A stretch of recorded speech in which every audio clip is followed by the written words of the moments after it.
Olá, povo de Deus. Vixe, pastorizei intercessores, já tem intercessores aí, ó. Boa noite, a paz do Senhor Jesus seja com todos vocês.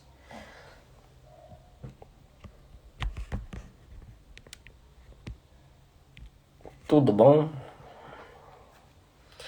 Quem tá sabendo da live hoje?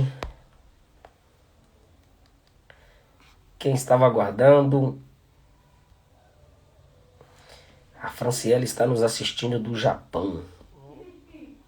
Obrigado, Franciele, pelo carinho.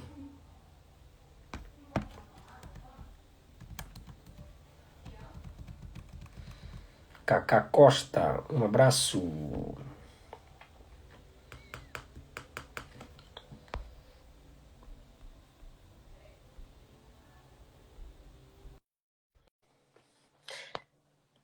Nós teremos a honra hoje de recebermos aqui Pastor Anderson Silva. Paz do Senhor, pastor.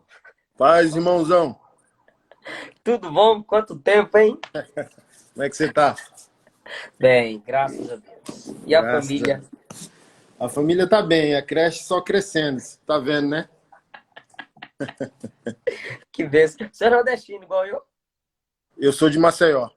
Assim, eu sou de Ilhéus, Bahia. Olha, tô indo para sua terra agora, nas próximas semanas, tirar um descanso aí da quarentena. É verdade. É necessário. Porque deu uma enlouquecida, né, cara? Aham. Meu Jesus amado. Eu tava sem E saber que você? dia era, segunda, terça, quarta. Não é, cara? Vocês só estão com o primeiro filho, né? É. Vão ser 12 igual aqui em casa? Deixa a esposa ouvir isso, não.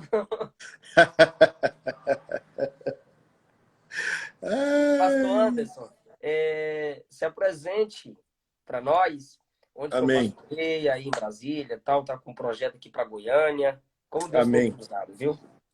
amém. Meu nome é Anderson Silva, sou de Maceió, Alagoas, nordestino, mas migrei do sofrimento lá, da fome, há 23 anos atrás.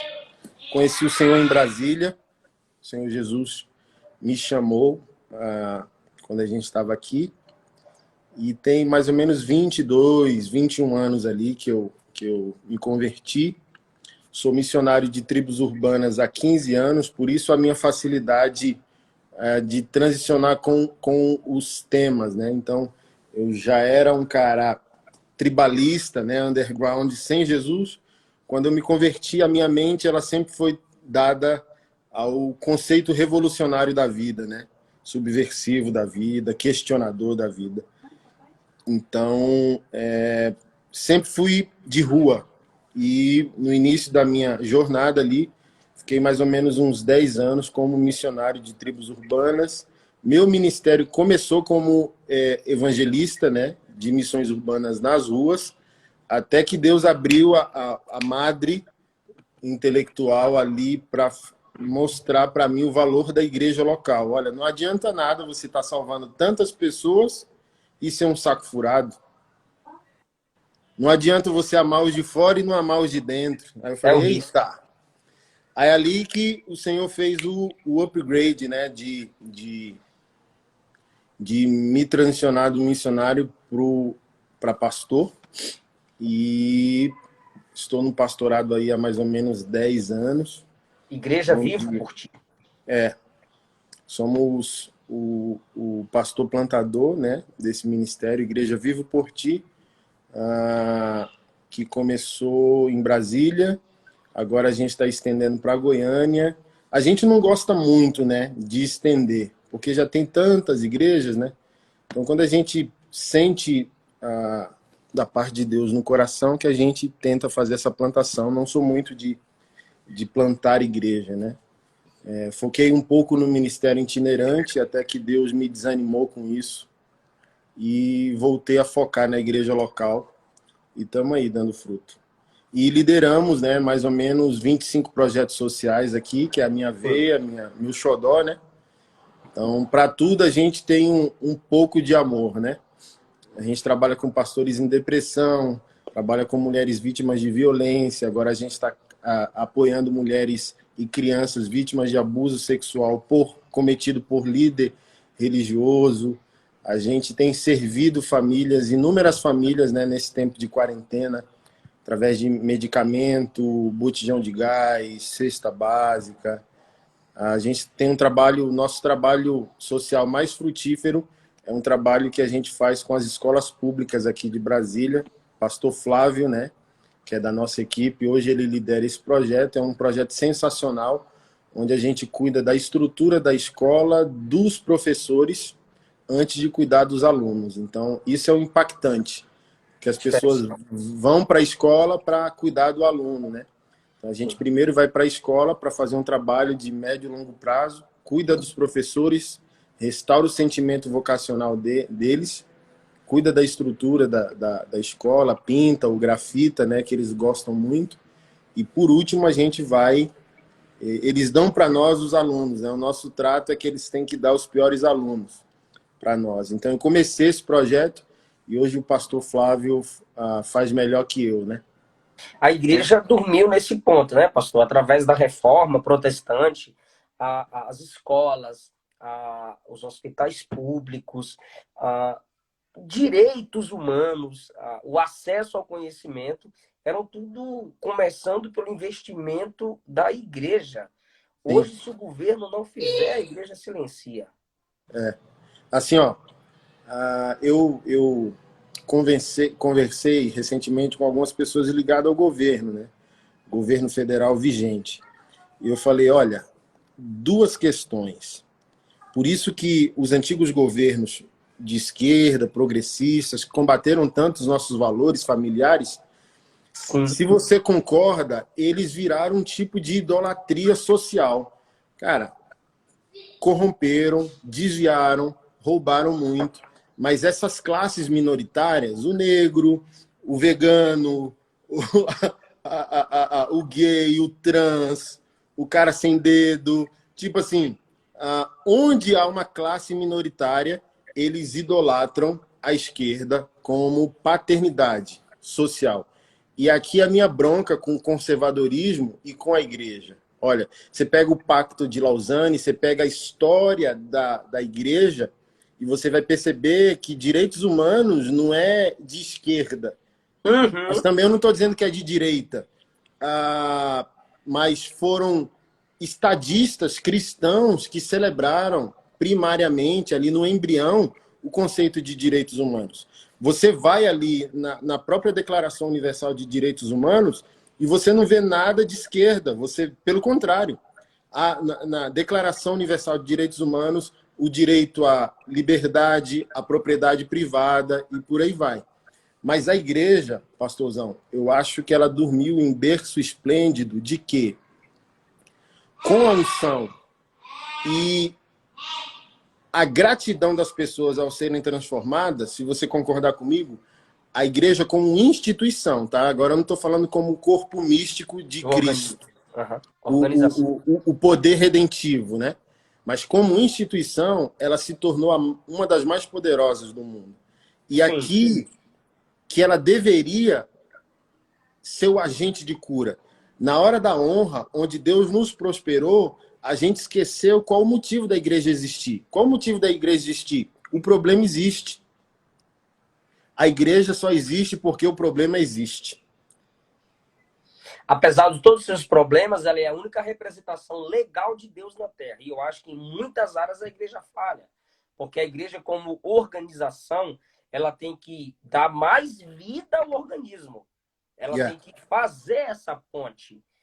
Né, entre nossa, que espetacular, cara. Como organização, ela tem que viabilizar o organismo. Matou. É isso aí. Não é isso? Fechou a conta. Pastor Anderson, Deus tem te usado ultimamente. Eu me acabo de ir aqui com a minha esposa.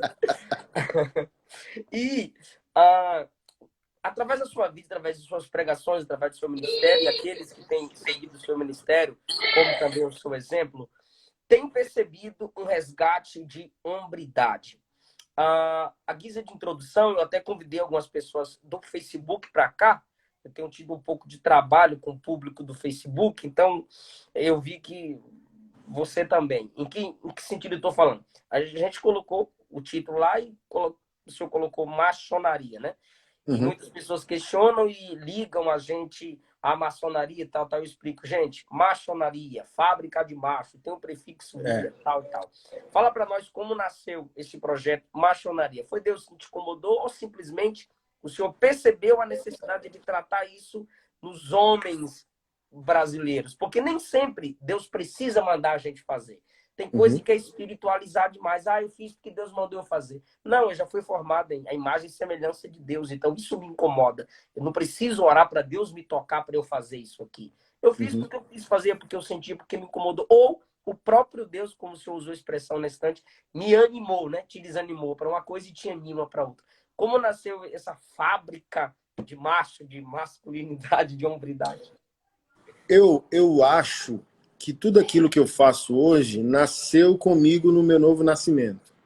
Então é um tipo de ira santificada, né? Eu sou de Maceió, Alagoas, fui criado sem meu pai, passei fome até os 17 anos de idade, 97% dos meus amigos morreram todos. Então, na base da minha construção como ser humano, há toda a problemática da existência, a fome, o sofrimento, a orfandade. Então, eu sei hoje que eu sou um cara todo tatuado pelo vácuo da paternidade, a orfandade. Por exemplo, eu li um livro da Universidade da Família, recomendo vocês a lerem, da UDF, do Homem ao Máximo, Mulher Única, que trabalha com casais, famílias e tal. Eles têm um livro chamado Quem é Seu Pai Agora? O autor se chama Doug Stringer. Quando eu li esse livro, eu comecei a chorar logo da capa, que é um bebê jogado para o ar, aí tem um bebê normal, sorrindo, mas quem joga, o pai, não tem a forma, é uma silhueta pontilhada. E o título, para arrebentar qualquer um que não teve o pai, né? Quem é seu pai agora? Fui órfão de pai vivo, né? Minha mãe que fez tudo o que tinha que fazer para minha criação. E dentro do livro, cara, você leva uma surra de todas as áreas, inclusive, por exemplo, a homossexualidade. Como a orfandade pode levar alguém para a homossexualidade? Está tudo lá. Vou E, ler esse livro. cara, um dia eu orando, e Deus falou exatamente isso comigo. Naquilo eu só ativei sua ira. É assim, ó, o apóstolo, é assim que Deus trabalha, se a gente for prestar atenção. Os 12 apóstolos falharam em Atos 1:8, tá? Aqui é licença poética, tá, gente? Não estou dizendo que a Bíblia diz, mas é a minha interpretação poética. Os 12 falharam. Matias não era para ser chamado. Matias era um menino bom, que ficou ali do lado dos cabas, faxinando, levando café Leal. para os apóstolos, leal e tudo mais. Se Matias era o 12º e substituiria Judas, por que Deus chamou o 13º? O abortivo, nascido fora de tempo. Porque assim, ó, me permita novamente a licença poética. Cara, se Matias é o 12º e eu não li um livro que ele escreveu, uma profecia que ele deu e nem uma oração que ele fez, e o abortivo, que é o 13º, escreveu 70% do Novo Testamento, tem alguma coisa errada na base da eleição. Mas vamos lá. Matias era um homem piedoso, um homem crente, a gente vai encontrá-lo na eternidade, ele vai contar muitas histórias para nós, tá? Mas Deus, é como se Deus tivesse, na sua soberania, dito: o cara certo está no time errado ainda. Assim, ó, como se Deus fosse flamenguista e o atleta certo estivesse no Vasco ainda, entendeu? Assim, ó, eu vou pegar o cara radical e é só mudar a polaridade dele. Então, Paulo perseguia, Saulo de Tarso perseguia e autorizava a morte de cristãos. Plínio Jovem, que é um historiador da época de Flávio Josefo, suspeita que Paulo ordenou a morte da própria mãe. Por isso, a luta dele contra ele mesmo, Romanos 1:8, nenhuma condenação a mais. 2 Coríntios 5:17-21, todas as coisas velhas se passaram, eis que tudo se fez novo. Antes dele escrever para nós, ele teve que lutar contra ele mesmo. Porque Miserável imagina, que sou. imagina ele tendo que congregar no espaço congregacional onde ele vai encontrar parentes de cristãos que ele ordenou matar. Então, Deus converteu o cara certo, que estava no time errado, e mudou a polaridade do seu radicalismo. Eu vou usar a sua ira, o seu zelo, ele como um judeu, um fariseu, um perseguidor, ele fazia aquilo na cabeça dele pelo motivo certo. Então Deus só mudou a lógica de funcionamento. Cara, esse cara morre por mim. Esse cara vai enfrentar até os 12, se eu mandar ele enfrentar. Ele repreendeu, ele mesmo disse aos Gálatas que ele repreendeu Pedro publicamente na frente de todo mundo. Então, dito tudo isso, eu, Anderson, nasci de novo e Deus converteu toda a minha ira social. Então, todo projeto que eu faço tem alguma conexão. Por exemplo, pastor, mas você trabalha com homossexuais, você foi homossexual? Não, mas eu sei o que é não ter pai. Então, todo projeto que eu lidero é baseado na minha dor convertida, na minha ira, na minha indignação. Eu sei o que é passar fome. Eu passei fome até os 17, de ter que raspar o gelo do congelador e chupar, de ter que misturar farinha com açúcar para comer. Então, eu não suporto. Por exemplo, é o que eu sempre falo. Se Jesus voltar hoje e a minha conta bancária não vai me envergonhar como um cristão, porque tudo que tenho é cristocêntrico, tudo que tenho... Eu entendo que em Cristo, o cristão se tornou patrimônio público. Então, essa questão da masculinidade, agora para responder diretamente, sempre esteve comigo desde a minha conversão, porque é o reflexo do Nordeste. Uma sociedade liderada por mulheres, onde o homem cria o problema, que é engravidar a mulher, e some. Então, e isso vem se aprimorando. Por exemplo, se as pessoas encontrarem pregações minhas de 10, 12 anos atrás, eles vão ver que eu já falava sobre masculinidade. Mas foi ganhando volume, porque ganhou força com a esquerda, ganhou força com as filosofias humanistas ateístas, com o marxismo cultural, com uma ala da igreja que rasgou a Bíblia, que a Bíblia contém a palavra de Deus, mas não é a palavra de Deus. Então, assim, ganhou um volume desastroso. E até eu perguntei para Deus, por que você não me deu um nome refinado? Não, porque eu quero que seja truculento o resgate. Assim, vocês já foram sofisticados demais. Então, quando as pessoas dizem, não concordo, conteúdo para ser sofisticado a gente tem, né? Quem acompanha meu ministério, quem lê meus livros, quem ouve minhas pregações, mas no resgate da masculinidade, às vezes a gente tem que pegar no gogó do caboclo e botar ele na parede. Então, cara, o que está acontecendo? Fiquei sabendo que você bateu na sua mulher. Então, as pessoas perguntam, por que machonaria? Eu também não sei, eu estava sentado tomando café e veio com alegria dentro do meu coração. Machonaria, uma confraria nacional de homens, uma fábrica de masculinidade. Isso. Então, assim, no conceito popular, o que é maçonaria? Maçonaria é uma fraternidade onde o cara vende a alma pro caboclo lá de baixo, pro Satã, e homens ajudam homens nessa venda da alma, no pacto, né? Um é leal ao outro, desde que eles sejam leais a um propósito maior, onde o diabo rege ali. E quando eu senti isso no coração, eu falei, é isso que um crente tem que fazer. Por exemplo, pastor, nós tínhamos, às vezes, no mundo, amigos leais. Mas quantos amigos nós temos de verdade dentro da igreja? Parece que a gente se converte e a gente não encontra como homens amigos dentro da igreja. Por exemplo, às vezes, fora da igreja e fora da fé, se a gente tiver numa crise e ligar para um cara do mundo lá que vai dar para a gente a cocaína, a prostituição e a bebida, aqui eu não estou fazendo uma apologia, mas é esse mesmo cara que destrói a gente que diz, não, cara, eu te empresto. E paga quando puder.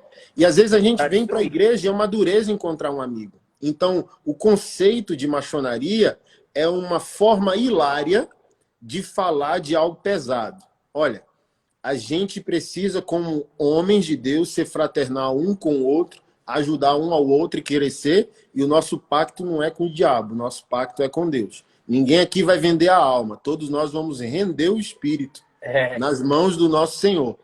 Então, a nossa alegria é que a gente agora está num momento onde não existe mais polêmica, nem com o nome, nem com a forma. Porque a forma sofisticada já tiveram. Sim. E Deus assim, ó, não, cara, é rapadura mesmo. É assim, ó, vai direto no problema e não fica floreando pavão. É o seguinte, pastor Anderson, é uma geração mimada, uma geração que não entende que o pregador que me ira pode estar sendo um instrumento de mudança para a minha vida. Eu aprendi que aquilo que eu não odeio, eu não gerarei mudança sobre aquilo.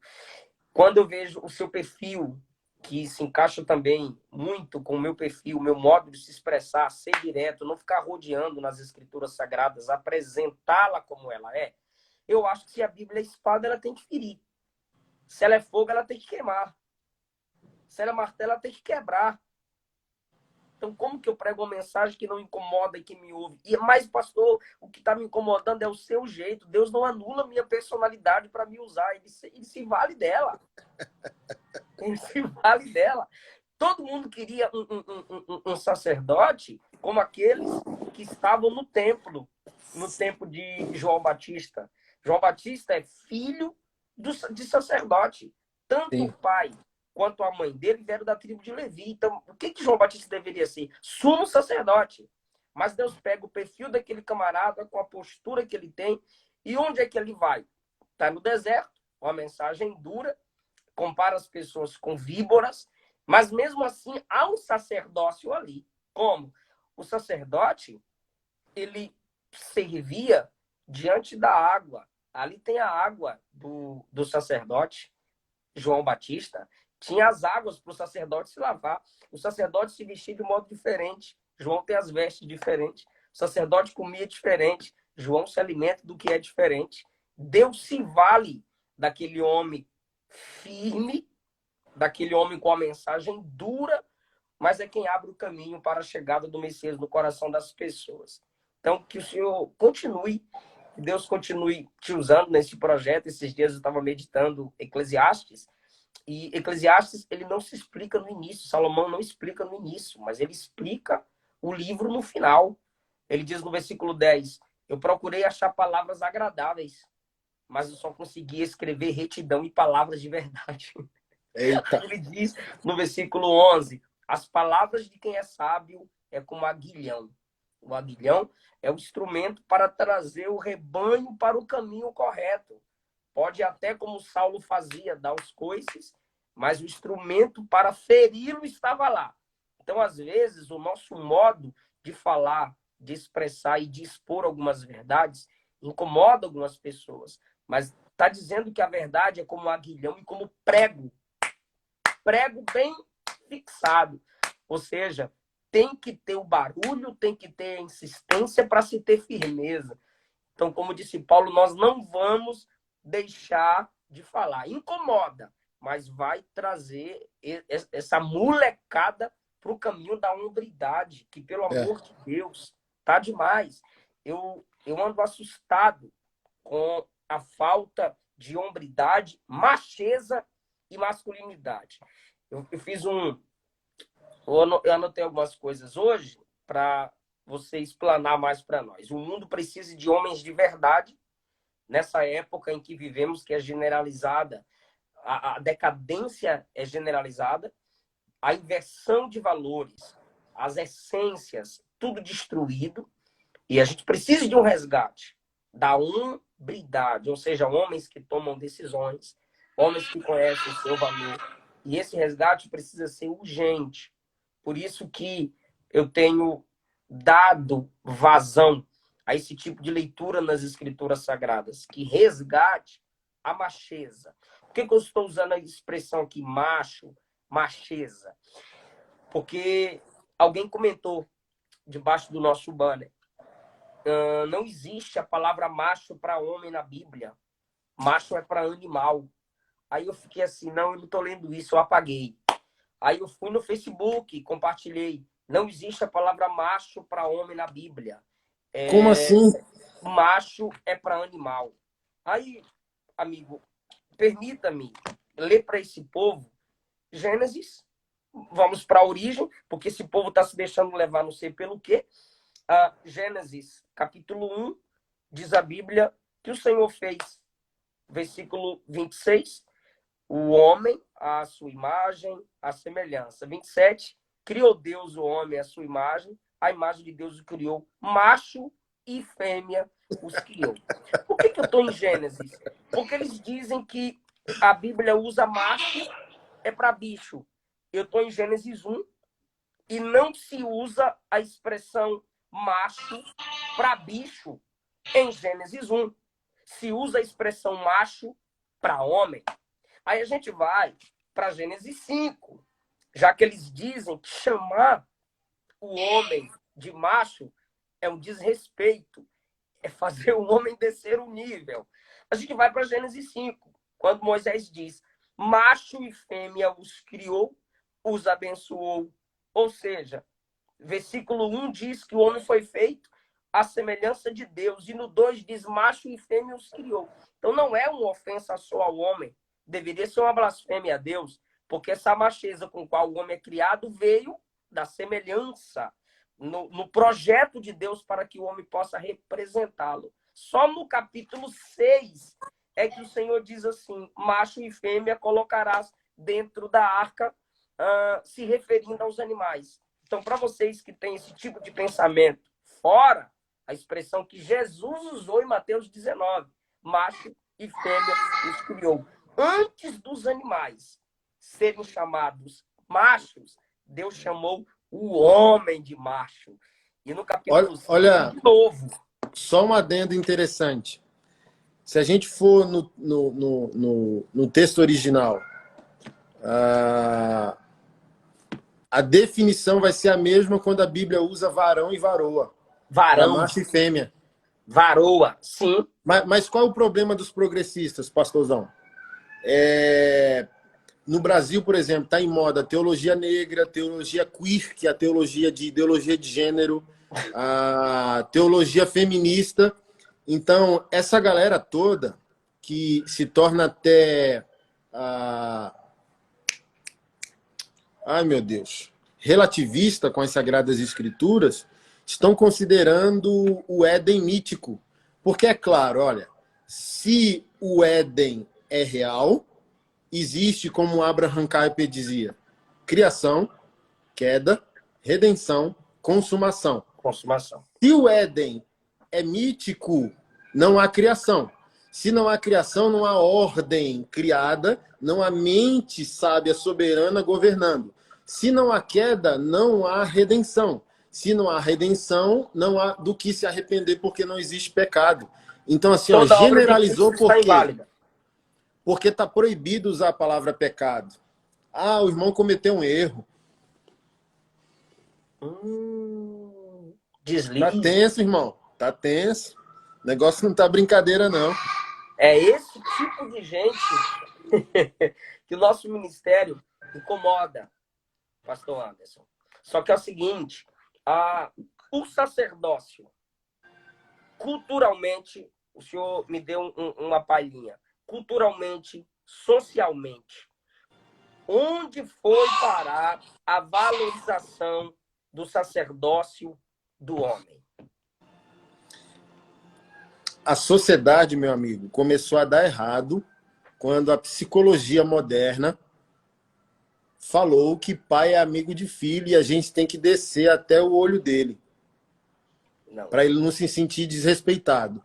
E quando o Metiolate parou de arder, foi aqui. Pararam de assistir Rambo. Então, assim, ó, eu fiz uma live ontem com a pastora Elizabeth, vou fazer 40 anos. Na minha época de infância, as mães tinham a Havaiana teleguiada. Você podia correr, macho, o tanto que você quisesse. Tinha um sensor, a Havaiana da mãe, entendeu? Quando o politicamente correto impediu as pessoas de sofrerem, eu estou lendo um livro de John MacArthur, Sociedade Sem Pecado. E ele já começa com os dois pés no peito, dizendo, na pós-modernidade é proibido se sentir culpa. Sem culpa, sem metanoia. Sem metanoia, sem novo nascimento. Sem novo nascimento, sem arrependimento. Então, assim, ó, Por isso que os coaches fizeram um sucesso dentro da igreja, com todo respeito. Existe coach sério. Mas existe um monte de bagunça que entrou dentro da nossa teologia, da sã doutrina. E bagunçou o coreto. Por quê? Psicólogo, e aqui também não estou culpabilizando o psicólogo, mas ele não pode intervir, ele não pode fazer com que o seu paciente, seu cliente, se sinta culpado. Ele vai ali floreando pavão, cercando o Lourenço, mas assim, o código de ética e o conselho de psicologia não permite a intervenção direta, de devolver o abacaxi para o camarada descascar.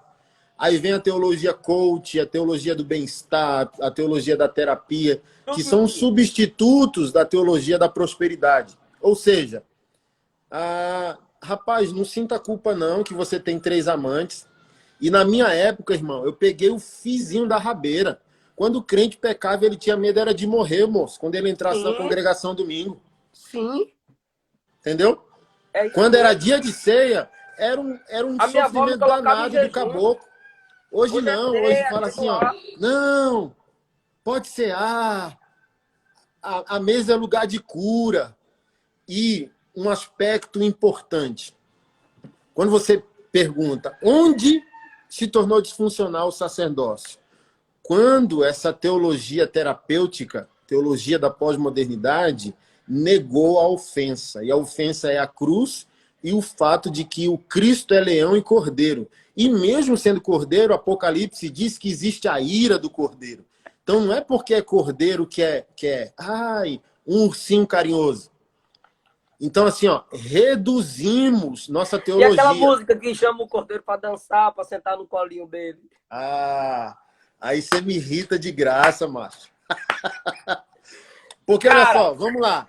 Vamos falar um pouco, vamos abranger sociologicamente a questão. Sim. O cara que não teve pai, quando ele vai para a igreja, e a igreja está com essa teologia coach terapêutica, quando a música canta Deus é pai, Abba, paizinho, vou te amar, vou te abraçar, tem uma canção de um grupo respeitável de louvor no Brasil, mas que Deus está brincando de pique-esconde com camaradinha, entendeu? Então imagina, Billy Graham foi para a glória há uns 3, 4 anos, 90 e poucos anos de idade, caba macho, calça para dentro, camisa para dentro, entendeu?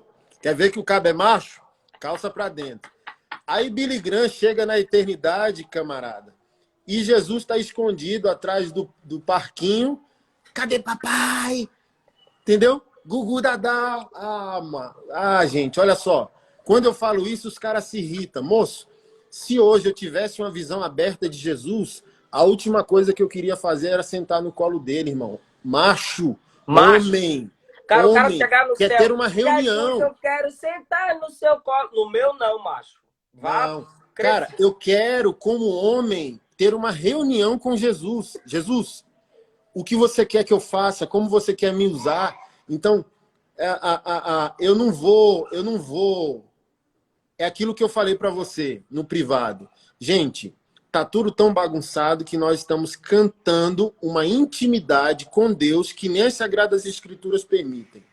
Os apóstolos que andavam com ele, dormiam com ele, comiam com ele, viajavam com ele, não falavam desse jeito, pastor. Que muitos se expressam hoje com Cristo como se fosse o coleguinha aqui. Então, assim, ó, não adianta nada, pastorzão. Tudo vai ser um remendo. Onde a gente vai parar essa convulsão sacerdotal da nossa masculinidade? Púlpitos fortes, teologia integral. Salvação toda, para o homem todo. Sexualidade, caráter, moralidade, família, criação de filhos. O senhor falou algo interessante. Porque o camarada diz assim, eu estudo a Bíblia porque eu estou cuidando da minha vida espiritual. Não, irmão, o cuidado deve ser integral. Essa vida espiritual é sua vida física, mental, familiar. Entre Deus e minha família, então eu escolho Deus. Se você honrar sua família, você está honrando Deus. Tá escrito. Meu Deus. Agora é o seguinte, esses camaradas que falham no seu sacerdócio, porque nós temos o sacerdócio, não é apenas através de Melquisedeque, Levi.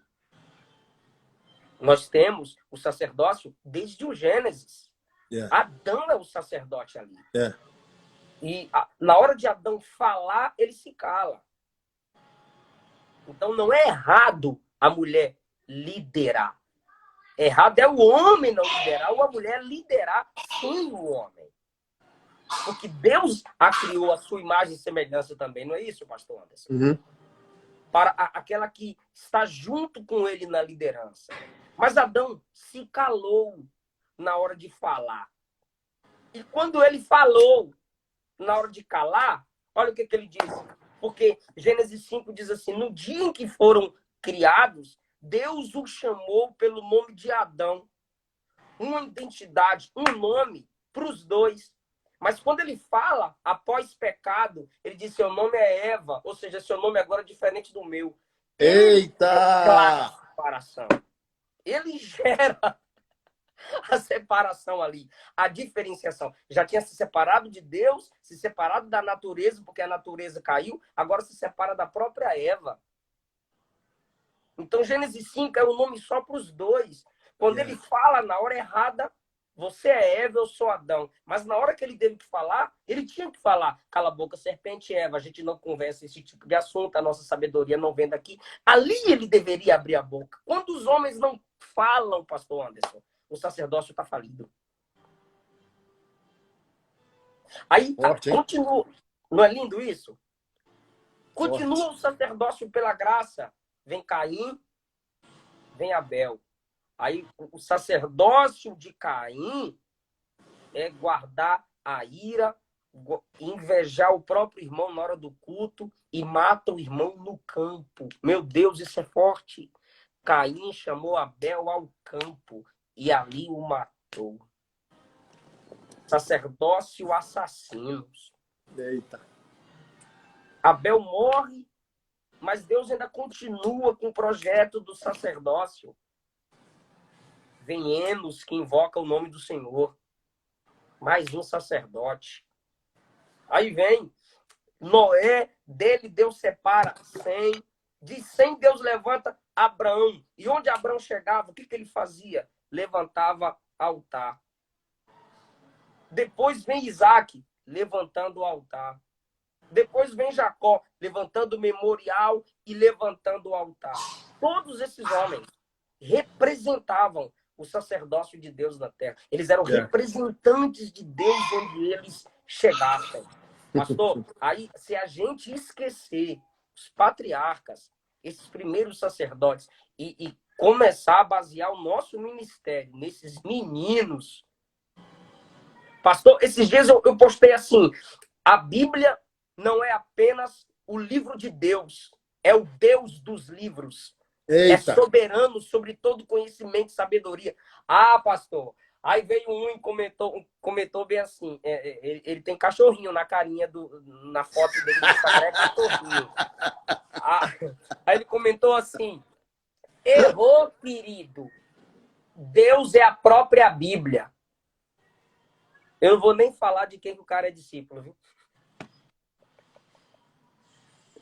Então, pastor Anderson, fala para mim, onde está a falha sacerdotal de obreiros que ultimamente Deus tem te levantado para confrontá-los através de seus projetos?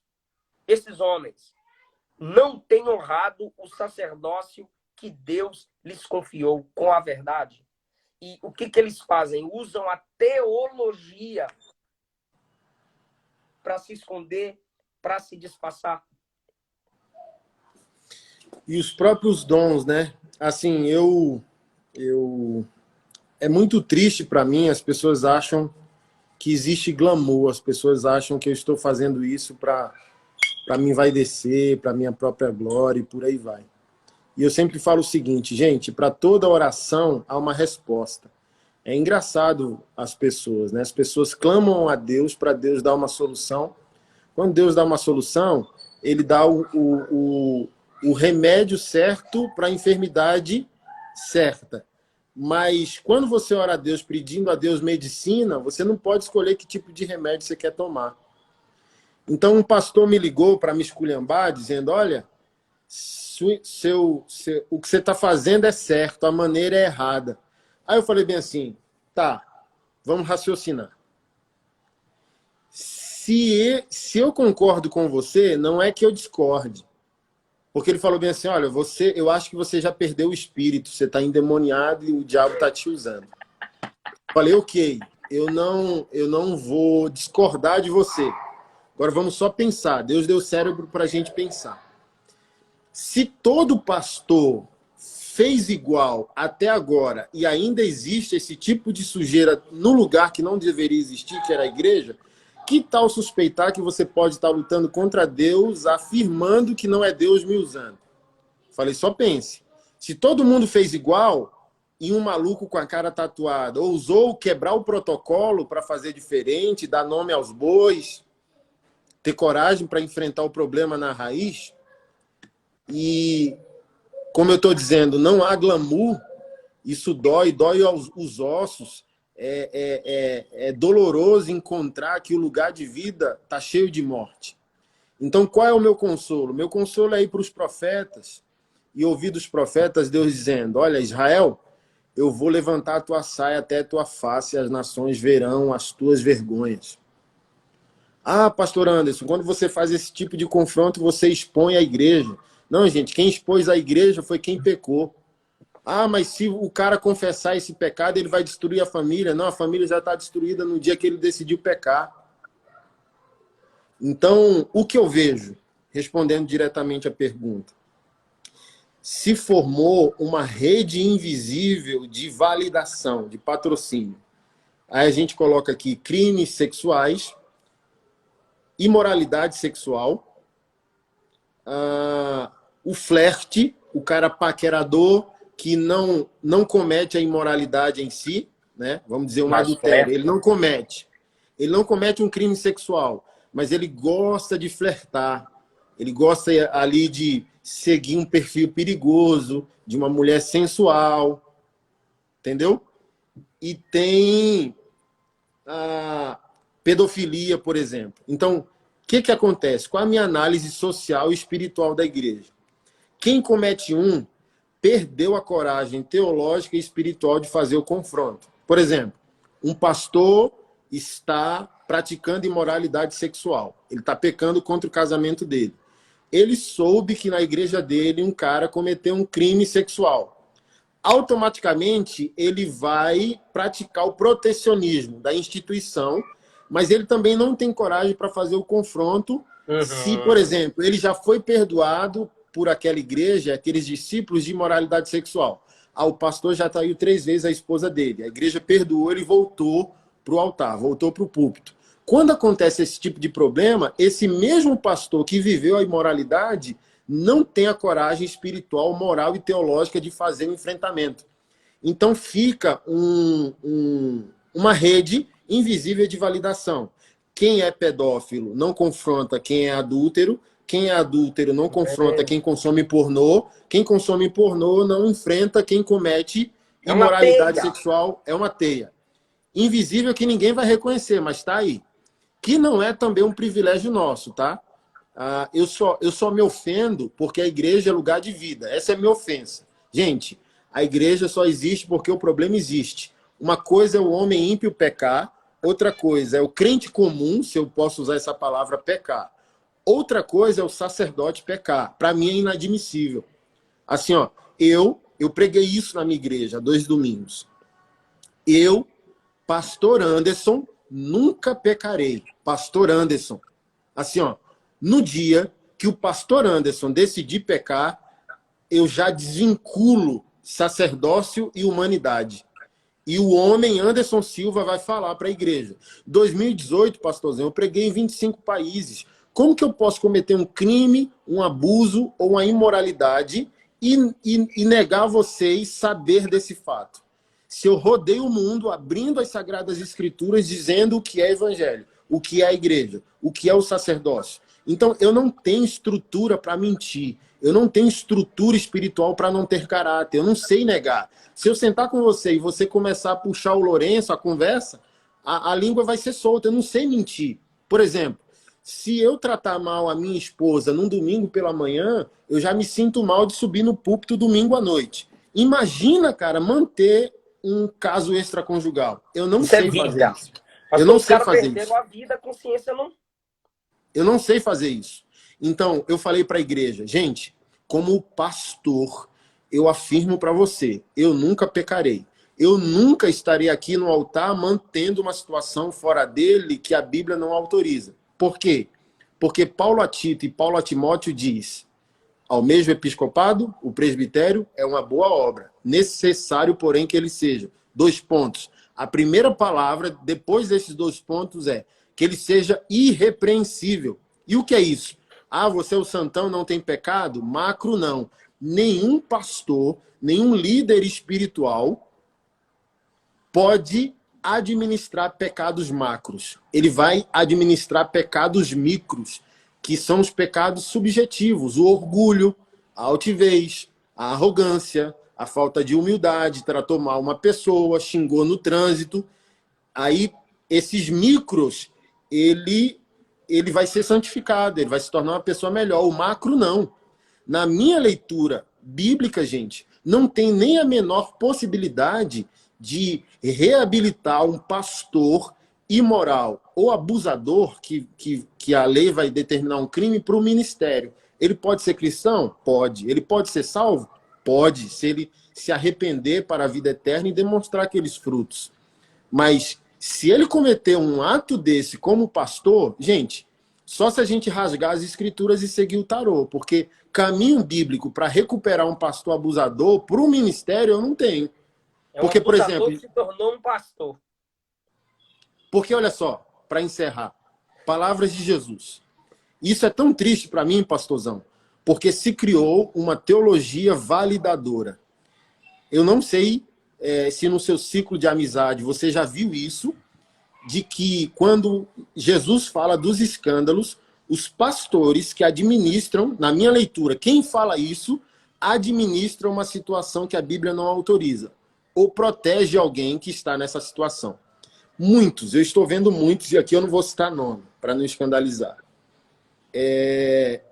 Dizem que escândalo, no contexto bíblico da fala de Jesus, não é o fato, é informar o fato. Por exemplo, pastor Anderson traiu a esposa dele. Pastor Anderson bateu na esposa dele. Esse é o fato.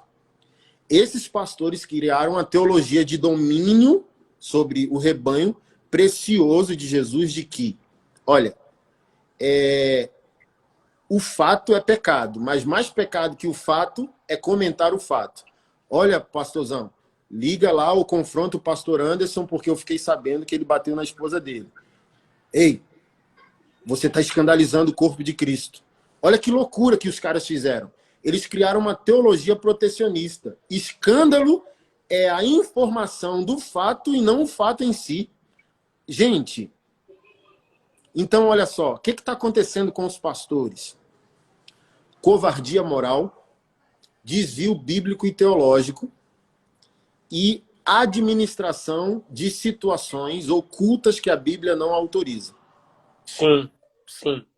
Se for assim, a Bíblia é um livro injusto, porque ela é que mais expõe os erros dos homens.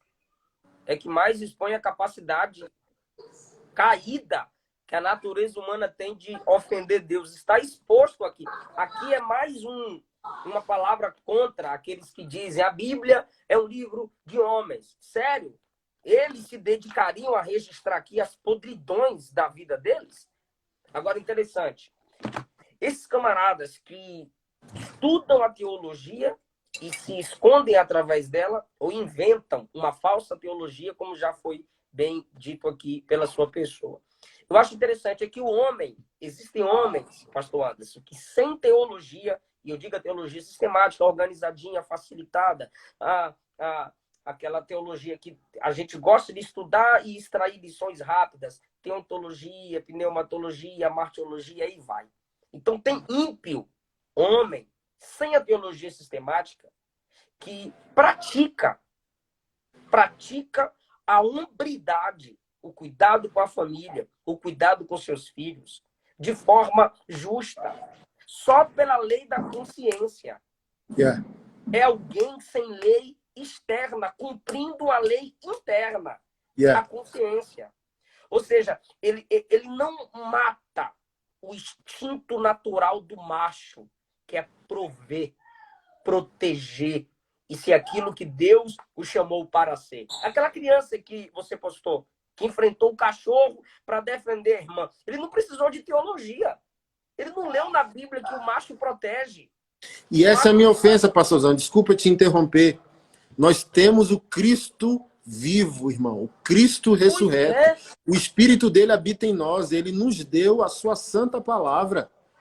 Nós temos o autor da vida habitando em nós. Então, para mim, é um escândalo. É um escândalo terrível estar com o autor da vida, viver num ambiente de vida que é a congregação dos santos e ser um autor de morte. Assim, ó, não, gente. Eu falo, olha, eu pequei sexualmente nos meus primeiros 6 meses de conversão com a namoradinha gospel. Mas da cama que eu pequei, eu liguei chorando para o meu pastor. Irmão, depois disso estancou a sangria. Eu estou sem pornografia para a glória de Jesus há 20 anos. Não é que você é o gostosão santão. Não, mas o autor da vida está habitando em mim. Como que eu posso tolerar situações que ele não autoriza na sua palavra? Gente, se você se converte para continuar com Jesus o que você era sem ele, eu não sei o que vocês acham que é evangelho. É verdade. Porque se o evangelho não transforma a vida de ninguém, Jesus é um penduricalho, é um bibelô, é um chaveiro que a gente carrega. A gente está usando a graça, pastorzão, como patrocínio para se aproximar do inferno e ainda ser considerado crente, quando a gente deveria usar a graça para ser o que ainda não somos. Sim. O que a Bíblia diz? Paulo disse aos Gálatas: não usem da graça ou da liberdade em Cristo para dar vazão à carne. As pessoas estão pegando esse texto, eu sou livre em Cristo, eu posso fazer o que quiser. Não, é liberdade em Cristo. Liberdade em Cristo não é você poder fazer o que quer, é trocar de dono. Não é mais a carne, não é mais o mundo, não é mais o diabo, é Cristo em você.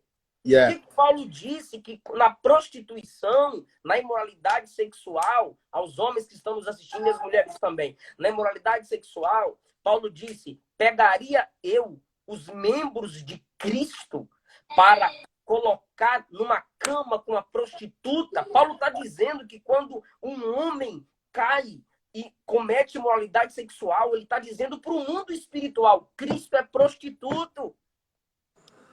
É isso que Paulo escreve aos Coríntios.